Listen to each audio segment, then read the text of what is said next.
प्यारे बच्चों, आप सदा सलामत रहें और खुश रहें। मैं हूं आपकी गुल आपा और आज अपने चैनल बच्चों की दुनिया पर एक कहानी जालिम देव सुना रही हूं। एक मुल्क में एक जगह पहाड़ों के दरमियान एक गार थी। उस गार में एक जालिम देव रहता था जो वहां से हर गुजरने वाले को मक्खी बना दिया करता था। इस तरह उसने कई लोगों को मक्खी बनाकर गार में दीवार पर चिपका दिया था। अब वहाँ के रहने वाले लोग बहुत परेशान और खौफजदा रहने लगे और बादशाह के पास गए कि हमें इस जालिम देव से निजात दी जाए।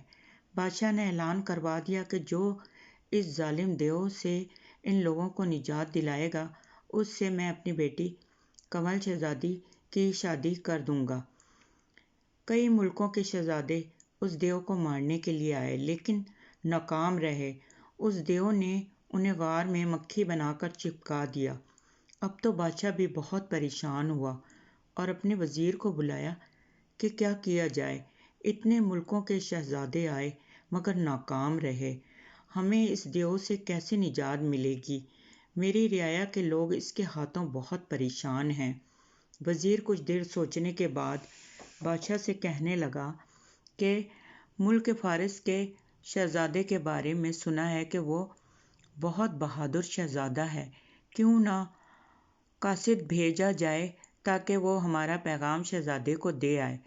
बादशाह ने मुल्क फारिस अपने एक कासिद को पैगाम देकर शहजादे के पास भेजा, जिसे पढ़कर फौरन शहजादा बादशाह की खिदमत में हाजिर हुआ और कहने लगा, बादशाह, मैं आपके कहने के मुताबिक देव को ख़त्म करने के लिए हाजिर हुआ हूँ।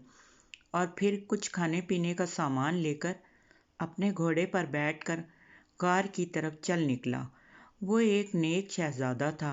अल्लाह का नाम लेकर आगे बढ़ने लगा। रास्ते में उसे एक बुजुर्ग मिले और इन्होंने शहजादे को एक अंगूठी दी और कहा कि शहजादे, जब तुम गार में दाखिल होने लगो तो इस अंगूठी को पहन लेना। इस तरह तुम देव को नज़र नहीं आओगे। और गार में एक पिंजरा है जिसमें एक तोता कैद है। इस देव की जान उस तोते में है। तुमने पिंजरे से तोते को निकालकर उसकी गर्दन फौरन ही तोड़ देनी है। इस तरह तोते की गर्दन टूटते ही वो देव मर जाएगा। शहजादे ने उन बुजुर्ग से अंगूठी लेकर उनका शुक्रिया अदा किया और अपने सफ़र पर रवाना हो गया।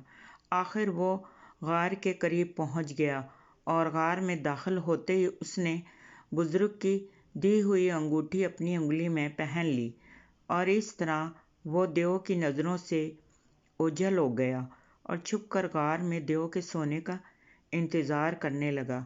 जब रात को देव सो गया और इसके खराटों की आवाज़ आने लगी तो शहजादा आहिस्ता से उठा और गार में तोते का पिंजरा तलाश करने लगा।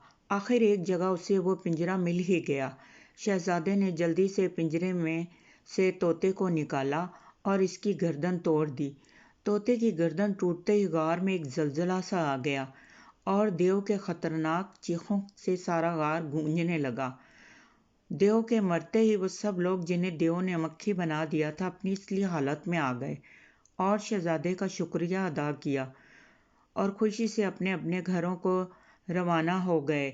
जब बादशाह को देव के मरने की खबर हुई तो वो बहुत खुश हुआ और उसने अपनी बेटी की शादी फारस मुल्क के शहजादे से कर दी। प्यारे बच्चों, आपको आज की कहानी कैसी लगी मुझे बताएं और मेरे चैनल को सब्सक्राइब करें और लाइक करें। शुक्रिया।